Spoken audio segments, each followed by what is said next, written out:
Sagalee guyyaa har'aa tokkoffaa Tasalonqee boqonnaa 4 lakkoofsa 1 kaasee hanga 10tti. Obboloota nanaa kana irraa kan hafe immoo Waaqayyoon gammachiisuudhaaf attamitti jiraachuun akka isin irra jiru barumsa irraa argattaniittu. Akkuma amma itti jirtan iyyuu caalchiftanii akka itti fuftan maqaa Yesuus Gooftaatiin isin hin kadhannaa. Waaqayyoon gammachiisuu wanta jedhu irratti sagalee Waaqayyoo iddoo kanatti Phaawulos warra Tasalonqeedhaaf ergaaf Waaqayyo waan nu barsiisuu barbaadeera. Gaafa sitti gammaduu barbaadu abbaan kee akkas godhiisiin jedha. Jireenya gaarii jiraattee Waaqayyoon gammachiisuun ni danda'ama. Macaafa Tasalonqee kana kan barreesse Phaawulosidha. Warra Tasalonqeetiin qabee Waaqayyo irraa anaaf sitti waan tokko dubbachuu barbaadeera. Innis Waaqayyoon gammachiisuun akkamitti akka jiraannu, Waaqayyoon gammachiisnee akkamittiin akka jiraannu, Waaqayyoon gammachiisnee akkamittiin akka deddeebi'uu qabnu sagalee Waaqayyoo nu barsiisa.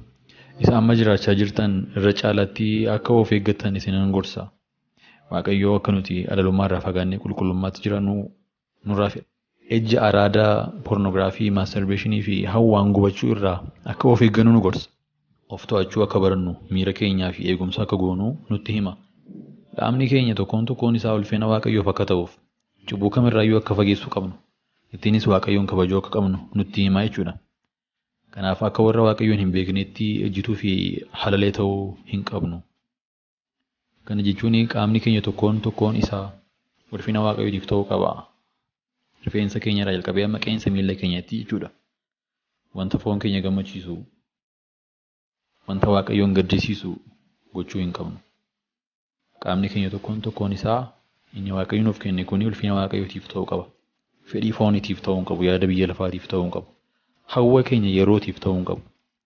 Kanaaf warra yaada doggorsaan obboloota isaanii kiyyeessanis Waaqayyoon adabaadha. Obboleessa kee Kiristoositti jiru obboleessa kee si jaallatu yookaan obboleettii kee si jaallattu yaada foonii fedhiidhaanii hawwaanii wanta akkasiitiin hin gufachiisinii jedha. Kanaachi adabbiin akka jiru iddoo kanarratti nu caafaa jechuudha. Kanaaf Waaqayyo akka nuti isaaf qulqulloofnu malee cubbuu keessa deddeebinuu fi yookaan jiraannuu fi nu waamnedha. Kanaaf obboloota koo maal barannee Waaqayyoon gammachiisuun akka danda'amu, jireenya Waaqayyoon gammachiisu jiraachuu akka qabnu sagalee Waaqayyoo nutti dubbateera. Eebbifamtaniittuu yeroo keenyaa fi Waaqayyoon nuuf eebbisu.